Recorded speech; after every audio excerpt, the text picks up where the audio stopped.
Hey everybody, welcome back to another episode of Samp&Chance Boxing. I'm your host, Bobby Sampson, and guess who's back in the seat beside me? Mr. Chance Michaels. How are you, buddy? Been Doing away for a really, little bit. You all good? doing really good, man. Yeah, I got. I'm cracking the case on some that local Vancouver boxing historians. I got some good stuff coming up here. I've been doing a little digging and emailing and phone calling, but I won't say it yet till I know what's going on. But yeah, I'm trying to get some bring the local Vancouver boxing history scene to light a little bit here. I know it's a very, very niche market. Most people won't be interested in that, only if you live out here. Some Canadians, but something that yeah, I've been trying to dig up a little bit. Well, I mean, you know what? It's admirable because we do live in Vancouver, and if we're not looking at our own backyard to see what's happened here, and some amazing stuff has happened here. We've had Ali here. We've had, other Well, I'm great talking about guys fighters. from Vancouver, the That's what I local mean. guys. But it just in general, like, the boxing scene here does have a bit of a history. It's cool that we can bring it to light. So good on you, man. Mm-hmm. All right, listen, we're here. It's finally here. All the talk is done. Well, I mean, almost. We have a press conference tomorrow, weigh in, and then after that, it's there. It is. Here we are. Canelo Yeah. Álvarez, Terence Crawford Stadium, Allegiant Stadium, big card. But you know what? Before we go there, why don't we go to Japan? Because on Sunday Mm-hmm. morning, Inoue versus Murjan Akameldiev is Mm-hmm. happening in Tokyo. uh, Interesting. I you almost wish this was on the same card. It would have made sense to have this happen on that card because of what that card was. If you were going to bring in Nue and introduce him to America, Netflix, man, this would have been the spot. Having him fight in Japan, I don't know, man. I think they missed the boat on Well, this one. yes and no. If you, from what you're saying, is right, but from a financial perspective, it's better for him to fight in Japan. That way, he doesn't have to share a piece of the pie with Crawford and Canelo. He's going to sell out the arena in Japan. He's a huge draw, and you don't have to do all these cross promotions. We got Dana White involved here. We got Turkish involved here. We got TKO involved here. They're doing their own thing on the side. I hear what you're I, saying, but yeah, no, from I a get financial that. perspective, this is the right play. Hey, I get it. I think for the financial part of it, yeah, the short game, it's perfect. If you're looking at the long But you game, can't this you would have can't been. have three stars in the same card. There's just not enough money to share. Yeah, but you know what? Those cards so big. It's a stadium show. Why not? Like, I mean, I'm just saying, like, you got Because to that stack means it. Canelo and Crawford have to take less money, and they're not doing that. These guys Yeah, are that's greedy. unfortunate, man. That's That's unfortunate. boxing's all about ticket sales and money, right? At the end of the day. Yeah, yeah. No, I get it, man. I mean, it is what it is. All right, let us take a look at this first fight here. We've got Inoue versus Akhmedov. I think when we looked at Inoue in his last fight, he got knocked down, and he says he likes to fight under adversity. He likes to Mm-hmm. get the pressures on him. That being said, I don't see this being too much of a challenge per se, in my opinion. I mean, the challenge is there, it's always there. But I just think this is an Inoue fight for him to kind of, take. Your thoughts? Give a little background on Akhmedov a little bit because most people don't know who he is. He's a 30-year-old Uzbek southpaw, 5 feet 5, 68-inch reach, former unified super bantamweight champion. So he's no slouch. He's on a 3-fight KO streak since 2022. He did have a split decision loss in his last fight against the Police. His latest win was an 8th round KO of Luis Castilla on May 2025. He just fought. He's Yeah, fighting right again, right? What, 4 months later? yeah. But anyways, the monster, number 2 ranked pound for pound fighter in the world behind Usyk, depending what list you look at. Some people have Crawford number 1, which I don't think he should be. But he is a huge, huge betting favorite anyway. They're Yeah. giving Makaldev no chance at all. And I keep think in I'm mind, giving him a Inoue, bit of a chance. I think he's going to last 6, 7, 8 rounds with them. It's not going to yeah, be a walk in the park. no. And again, Inoue did fight in May as well, so he's been pretty They're active as both fought, well, yeah. right? So I mean, we got two active fighters here. Uh, Quick turnarounds, I guess, in the And I'm terms of not the going to have the boxing world. southpaw too, so that'll give Adue a little bit of trouble. It will. I think it'll take him a couple rounds to figure out. I got Inoue winning this by KO in the ninth round. Yeah, and Makalev's got 79% KO rate.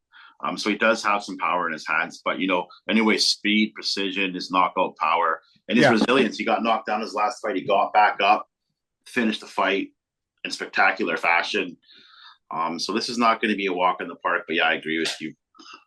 I almost feel that Inoue will need to get like I don't say that Inoue is bored with this Mm-hmm. competition, but in a way I almost feel that he wants to get hit.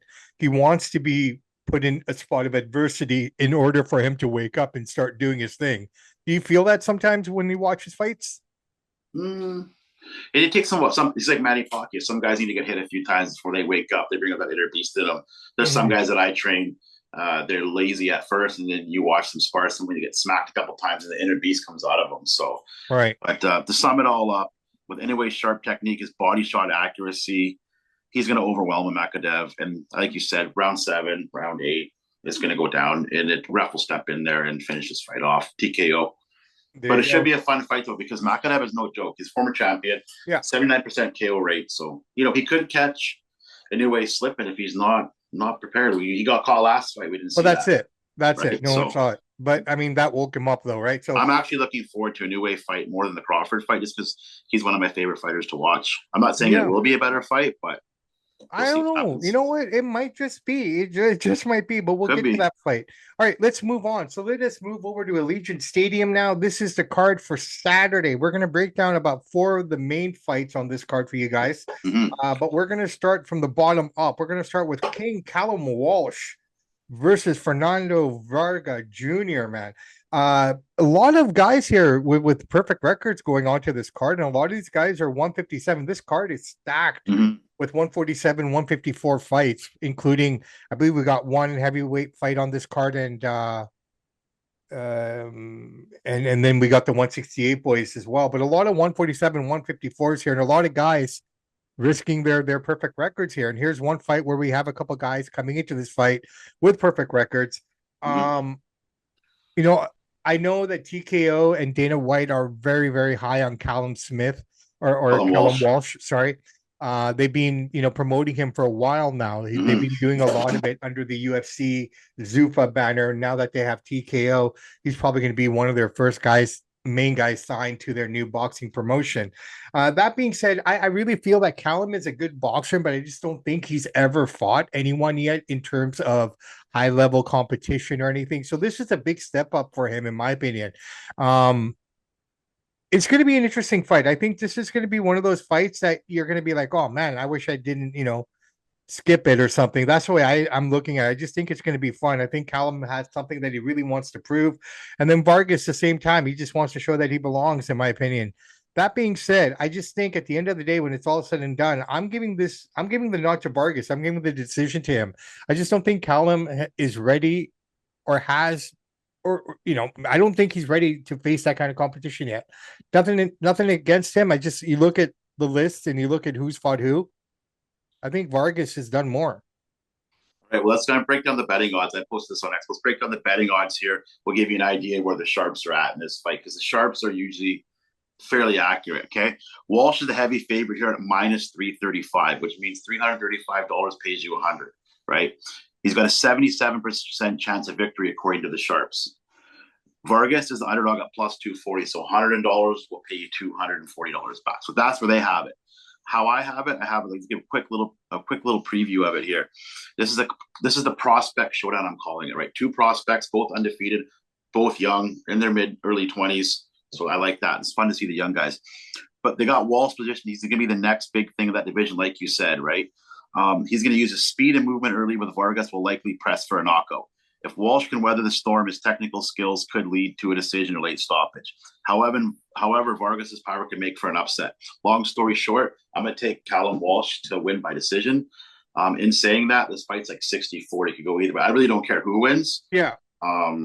Of course, they're overhyping Callum Walsh. Of course, he's their fighter. That's what a promoter does, right? Right. But I just think Callum's a little bit more technical, a little bit more speed. Vargas is a little more heavy-handed. It's going to be a great fight. I don't care who wins. I just want to see a great fight. No, My prediction, though, I'm going to take Callum via a split decision. But yeah, I know. great fight. Great fight. Yeah. I for me, it's Vargas by decision. And again, like you said, it's a 60-40, almost 50-50 kind of fight here. My thing is, I just don't, all the hype on Callum, and That's why he's such a heavy favorite in this fight, because of all the hype. exactly. But the thing is, I've watched him fight, and I haven't seen he's technical, he's skilled, and whatnot. But just nothing that makes me stand out and go, oh wow, this is the next big thing. You know what I mean? Like he doesn't come to me like a Xander like a Xander No, he doesn't say. Not or an yet. Abdul Mason, right? Like I look at those guys, I say, okay, they're the kind of the future. They're the kind of the future of their weight class. This It's could be his coming out party, right? Maybe he's going to save his best for the big stage at Allegiant Stadium. This is a free fight on hey, Netflix. I get it. Totally, totally. It just the lights, everything. There's so many factors and variables in here, right? So let's see how it plays out. But People are should saying be this will be the biggest fight ever watched. It won't be. That's Jake Paul and Mike Tyson. This fight's not going to break those numbers. This fight will do huge numbers, but it's not going to be those kind of numbers. well, I guess we'll find out. But yeah, you're probably right. All right, Sergey Bochuk. Good old Bochuk against Brandon Adams here, man. Um, Part two. Part part two. two. This is part two. Yeah, 2021, Brandon Adams knocked him out. This is a yeah, different Sergey Boyachek now, yeah. but nobody's really talking about that. He got knocked out, and they're making Sergey Boyachek heavy favorite. To me, Adams is already in his head. He knows how to knock him. I get it. The last fight, Boyachek was dominating. He got caught late. I think it was round 10 or something like that, Yeah, yeah. and went down. But this is not going to be a walk in the park, man, because he's already in his head, you know? So he's already in his head, but then at the same time, it's that situation that you look at here. You got a guy, you already beat him once. How you motivate yourself to come back and redo the rematch. You know what I mean? Mm-hmm. Like a lot of times when someone beats somebody, it's hard to get that rematch because the guy who won doesn't want the rematch. It was a hard fight in the first place. Why Mm-hmm. would you want to go again with someone you've already beaten? You want to move on to the next thing. And we know how fickle boxing is, right? So I'm really curious to understand, like the psychology behind it, like Brandon Adams, what's motivating him for this fight. We know Sergey's motivated. He Oh, yeah. wants to redeem that, right? So I think there's more pressure on Adams here, in my opinion, to perform. And he might be overthinking stuff here, as we go along here, where, but then again, on the flip side, Sergey may be coming out like a beast and get caught again, sort of a deal. But I think Mm-hmm. he's prepared for that. But that being said, man, I mean, for myself, anyways, I got Sergey ending this, man, by TKO. Yeah, yeah, he's definitely had I mean, since the loss to Adams, Boyachek's been 7-1, right? He's been Yeah, hot. yeah. He only lost that one fight, majority decision to Virgil Ortiz Jr. Other than that, he's been going. Um, Adams has been 2-1 since he's fought him, right? Right. Boyachek is definitely a better boxer. People are saying Adams got a lucky shot. Well, maybe he gets that lucky shot again. I don't think Boyachek's going to finish him. I think Boyachek can win a unanimous decision. Again, he dominated him last fight. Maybe that'll be the same plan. Maybe Adams will step back a little bit, let Boyachek punch himself out. He's a heavy favorite. Adams has nothing to lose. If we do see a competitive fight here, we're going to see a part three, right? It's only fair. Yeah. Boyachek is definitely the favorite. I think he will win, but I don't think he's going to not come out. I'm going to say unanimous decision, Sergey Boyachek, which should be a great fight because Adams got him last time, and this is great matchmaking to have this fight. I'm really Yeah. excited for it. Yeah, so No. Yeah. Okay. So you're going decision, and I'm going unanimous TKO. decision for Sergey Boyachek. Yeah. Okay, I'm going TKO for him. All right, let us move on. This might be the co-main event of the night. We're not sure what the lineup looks like, but we got Christian Mabili, transplanted Canadian, right? So Yep. let's go for him against Lester, not Lester, Lester Mm-hmm. Martinez. Um, I'm gonna be really straightforward here, man. I think when I look at this, Both guys are undefeated, yeah, and yeah, both yeah. guys are. Mobility's 30, he's 29, so they're both in the prime of their career. So we got two fights here of at high stakes with both zeros on the line. No, 100%. And I think with Billy here, well, I'm sure he's the favorite once you get to the betting odds and everything. But when I look at this fight, I just see like, see Christian kind of taking this fight as well. Like, I mean, very easily. I got him fifth round KO. So the betting odds I posted next yesterday. So he's a minus 180 favorite. Chris Mobility. He's not a huge favorite, but he's 2-1 favorite basically. Martinez is at plus 150. So he's definitely the favorite. Let me break it down here quickly, right? Um, so this, like you said, this fight potentially could steal the show. Both have aggressive styles, high knockout rates. Mobility's experience and power and his proven track record against stronger opposition make him the favorite to win this fight. Martinez hasn't fought the same caliber as Billy has, although Billy hasn't fought the best fighters yet either. But Billy's actually fought more reputable opponents than Martinez has. But Martinez has the height, he's got the power and the counter punching to make it competitive. But Mobility is going to press early, aiming for a stoppage, while Martinez will look to box smartly and land counters. If Mobility maintains his pressure, we could see a KO between, as I predicted on X, between round 8 and 10. I don't think it's going to be a walk in the park. But Martinez is known for his chin and his defensive prowess. So in saying that, he's going to push Mabili. This will be Mabili's toughest fight yet, I'm predicting. In saying that, he still gets him out of there between round 8 to round 10. Mabili TKO. It's his time. He's actually older first time, but yeah, he's just too good, too strong. But Martinez is no joke, and this will be his toughest challenge yet. So I'm looking forward to it. I think it is the co-main event. Maybe Boyacek, as they haven't said yet. Yeah, I'm assuming it'll be Mabili, but we don't know. well, I mean, it makes sense to have Mabili because I mean the ramifications of him winning, and then the status of what happens with the Well, the winner of Crawford, this is probably going to fight Crawford, right? Canelo. It's not Right. official, but that's what they're saying. Yeah. Well, I look at it this way as well. I think when you look at Mobili's last two fights, he was, kind of tested a lot there too, right? Mm-hmm. I mean, it was arguable to say his last fight was his hardest fight. The fight before that was his hardest Mm-hmm. fight. So you see the gradual build up in competition for him, and he has been tested. So this is why I'm going with the fifth round KO. I think he's learned from those experiences and those pressure situations that he was caught in and kind of tested for the first time where he hadn't been tested. So I think he's got a lot in his brain. I think he's worked on a few things here that I've, just based on some of the sparring that I've seen online and some of the things that I've kind of read on it. So yeah, I'm gonna stick with my fifth round knockout, man. I think he makes short work of this guy.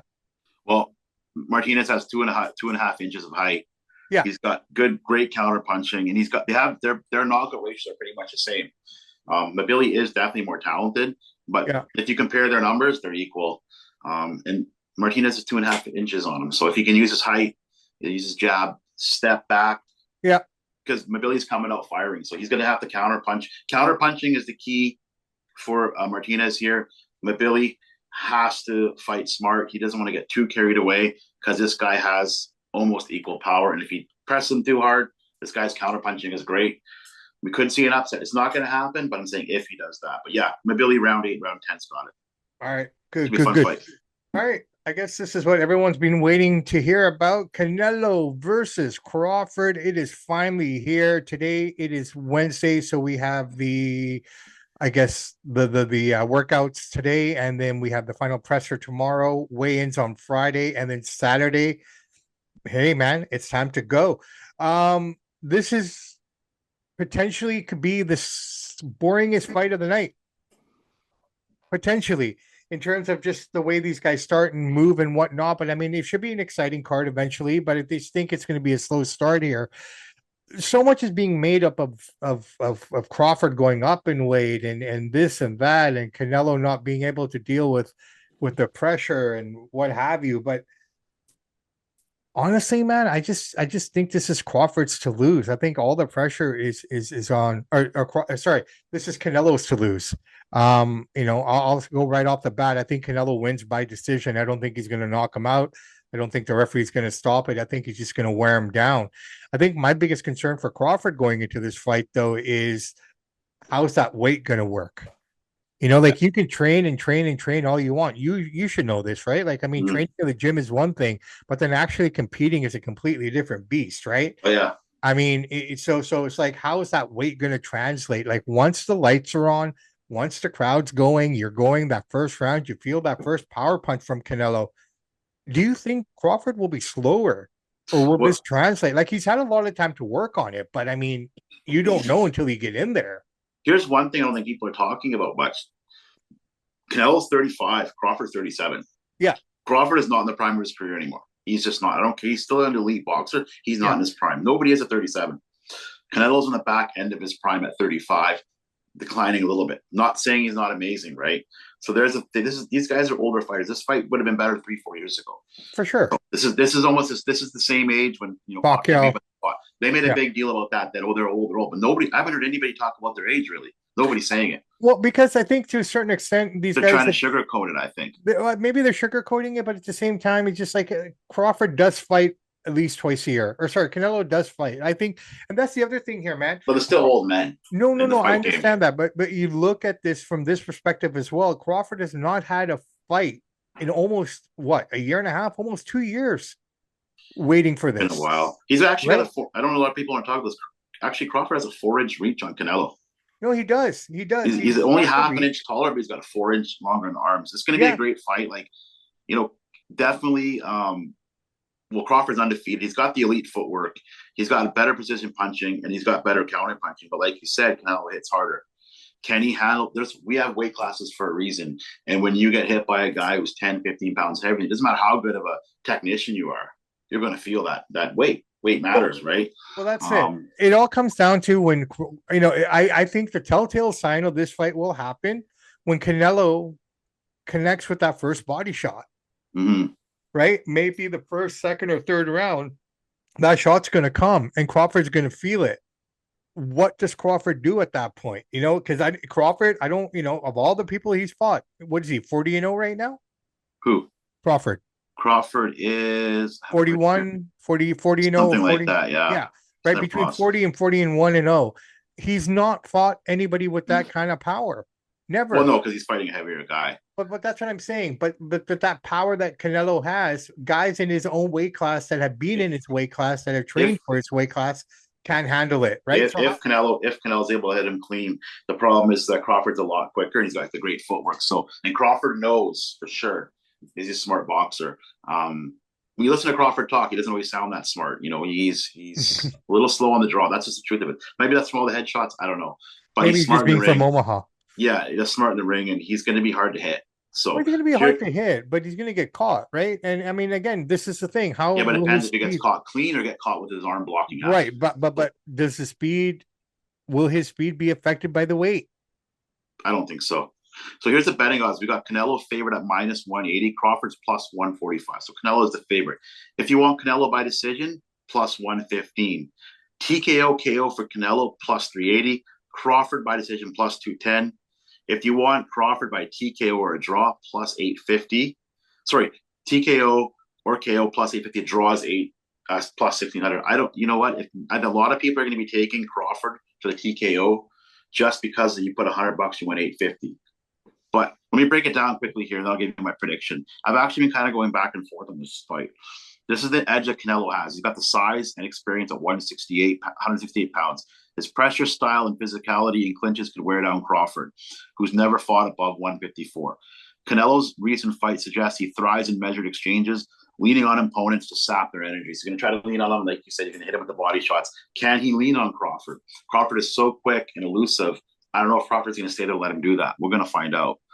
And this is the advantage that Crawford's going to have here. Right here. Pull it up here. So many goddamn notes here, man. Sick. Yeah, so Crawford's got, like I said before, he's got the counter punching, he's got the elite footwork, and he's got the precision shots. He is so accurate when he hits. He knows where to hit it from great angles. So I don't think Canelo's going to be able to lean on him. And Crawford's not going to stand there and let him lean and do the body shots, right? But here's the other thing with, sorry, if I may really quickly, just talking about, the speed and stuff, but you got to keep in mind, we always talk about Canelo's footwork isn't the greatest, but from the waist up, that guy moves very, very well. So, I mean, you got to figure he's prepared for that as well. So I don't know, it might be harder for Crawford to kind of get to Canelo as well. So also another thing nobody's really talking about, Crawford's ability to switch stances. So he goes southpaw, he goes orthodox. Yeah. That could exploit Canelo's struggles against mobile fighters. Canelo doesn't like a mobile fighter. So we saw that with Laura. We're gonna see Crawford switch stances, and he's really fast. Crawford's not going to sit there and slug it out. He's going to switch his stance. He's going to do what Mayweather did to Pac. He's going to hit and he's going to run. He's going to hit and he's going to run. Yeah, and that will wear down the sluggish Canelo. Well, so, okay, fair play. But I also feel the more that Crawford starts moving, the more he's utilizing his speed, which is fair. I get that.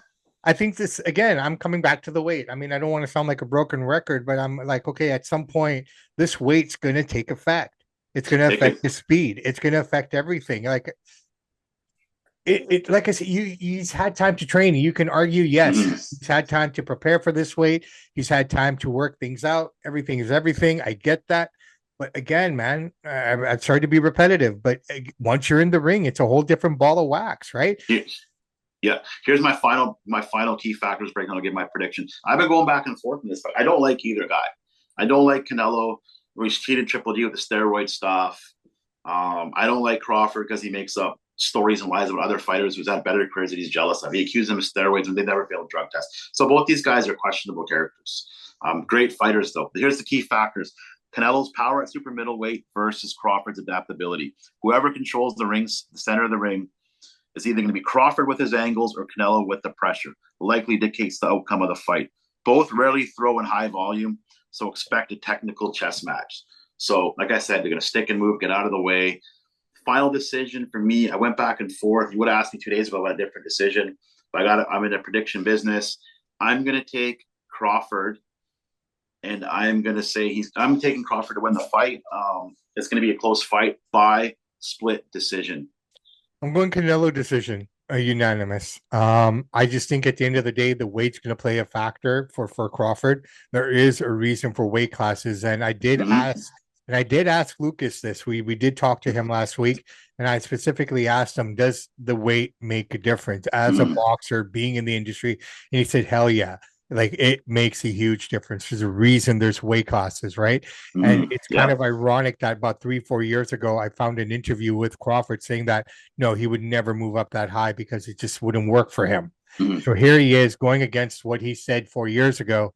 He's up at 168. Of course, dude. When you're 37, you only got a few fights left. The money talks, right? No, 100%. But it's just ironic that you're saying you're not going to do it because you know what the pitfalls are. So knowing what the pitfalls are, knowing all this, I just think at the end of the day, when it's all said and done, I just think I'm not saying he's going to gas out, but I just think he's going to lose something with the weight gain. It's going to you also have to remember though, Canelo's going to be chasing this guy around, and he's going to be switching stances, and that's going to wear Canelo down too. Don't get me wrong, Canelo hits way harder. We're going for power versus speed and precision. What's going to win? We don't know. I really don't care who wins the fight. I don't like either guy. Well, I think Crawford wins. But let me give you what I made some notes here. Let me give you what the professional boxers are picking. They're the boxing world split 50-50. I just took a few names here. Here's expert picks. Boxing experts pick fighters for Canelo. Virgil Ortiz, Miguel Cotto, and Shane Mosley are saying Canelo. Amir Khan, Shakir Stevenson, Carissa Shields are all saying Crawford. So it's 50-50. It's going to be a fun fight. Garcia, I also believe, is on that list who said Canelo. There's a whole bunch. I just took a few off the top. But yeah. But I mean, it's split. I mean, it's. I just think that Crawford is so precise. He's going to switch the stances, and Canelo's never been hit from those kind of angles before. Yeah. So we're going to find out. It's going to be fun. I don't care who wins a fight. I just want to see a good fight. No controversy. Best match. I get it. And that's what we want. When we look at this whole card, I think the undercard has more exciting moments built in for fans in terms of, moments. I don't think we're going to get moments per se in this fight. Like you said, both guys are very technical. They're not known to be very pressuring, high volume punching. So, I mean, this, like you said, is a chess match. That's why I said this kid, unless you're a boxing fan like you and I and other people that are actual fans, I think there are going to be a lot of disappointed people at the end of this fight in terms of, it wasn't that exciting. You know what I mean? So, I hope not, but you're probably right. Like the Billy fight, the Boyachek fight, Callum Walsh, those could be the best fights. Yeah. And there's other fights that are happening earlier than that. These are just the fights that are going to be on Netflix. The rest of them are going to be on YouTube for free. And hats off to Turkish and Dana White and Nick Khan for putting it for free on Netflix. Everybody has Netflix, so this will get the casual fans are going to tune in to watch Canelo. They won't watch Billy guys. They're going to tune in for Canelo. This is going to do that final one, right? And it's perfect, man. It's Saturday. The weather isn't great now. We're starting to get into that season. I don't know what the rest of the country or the continent looks like, but I know it looks like it's going to be raining. This is one of the fights where for the last 2 weeks, I'm like, Canelo's got it, and then all of a sudden, the last couple of days, I've been thinking I mean, I'm not confident in the pick, man. Anything can happen, but I wouldn't put much money on it. But I just think Crawford's going to win a close decision. We'll see. I think the other thing that helped me make my decision was the fact that Crawford's never had to go up and wait to fight, where Canelo has. Okay, granted, it was 175, but he still had to put on that weight to fight at 175. Did you see that thing with Canelo doing swear words with that guy? No.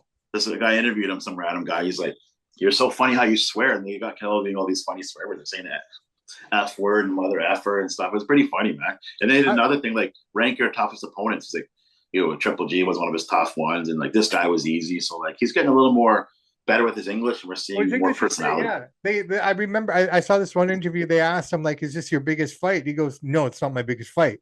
He goes, "It's not your biggest fight." I think it was what's his name? Max Kellerman was interviewing him.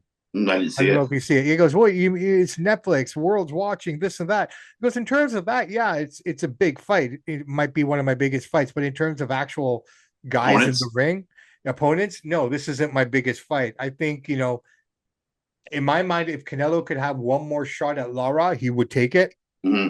just to kind of because what he won on split decision on that one, right? I mean, that could Yeah. have gone either way. But I'm just thinking, I think Canelo just has that experience. One, he's been in a stadium fights before. Hmm. Crawford hasn't. Yes, Crawford's fought a lot, and yes, Crawford's been in big fights, Well, but I he's think no, never. no. When he fought Errol Spence, they fought at Cowboy Stadium. That's what I'm saying. Oh, Crawford. Yeah, Crawford and Spence is at. I'm pretty sure it's at Cowboy Stadium. It was at Cowboy Stadium. You're right. Yeah, So so he he's does been have. there. He has the little stadium experience, but I mean, in terms of the big experience, it goes to Crawford in No, terms of Crawford's not a big psychology. pay-per-view draw at all. Right. It goes to Canelo in terms of the psychology. I give the edge to psychology to Mm-hmm. Canelo all day. He knows what Crawford is going through in terms of getting to 168. Mm-hmm. Right. I mean, is it easy? This is a question I'd love to ask the next time we have someone on. Is it easier to go up in weight and be prepared, or easier to cut weight? You know It what I mean? depends on your body and how old you are. Yeah. Right. So, I mean, 168 is where Canelo lives, right? So I mean, Mm-hmm. he's there. He works at that weight for most of the time. I think maybe 170 is his walking weight, 180, if Probably about that, 180. right? So I mean, it just I don't know. You know what? You're Fun fight. saying Crawford, I'm saying Canelo. Yeah, be a fun Beautiful. fight, man. We I got the hope it's card. exciting. I don't like either guy personally. Yeah. Both are amazing fighters. Both are all time. Canelo's an all-time great. Crawford is too, I guess. So I just want to see a good fight. Best man wins. I just don't want any controversy. If Crawford wins, fine. If Canelo wins, fine. I don't care. Just no Well, controversy. here's the other thing. We already know how divided communities are when it comes to Mexican fighters and to the African Yeah. American fighters and to the white fighters and to the Asian fighters and to the, you know what I mean? So I'm almost curious, are we going to get better fights in the crowd? They're gonna have tight security there.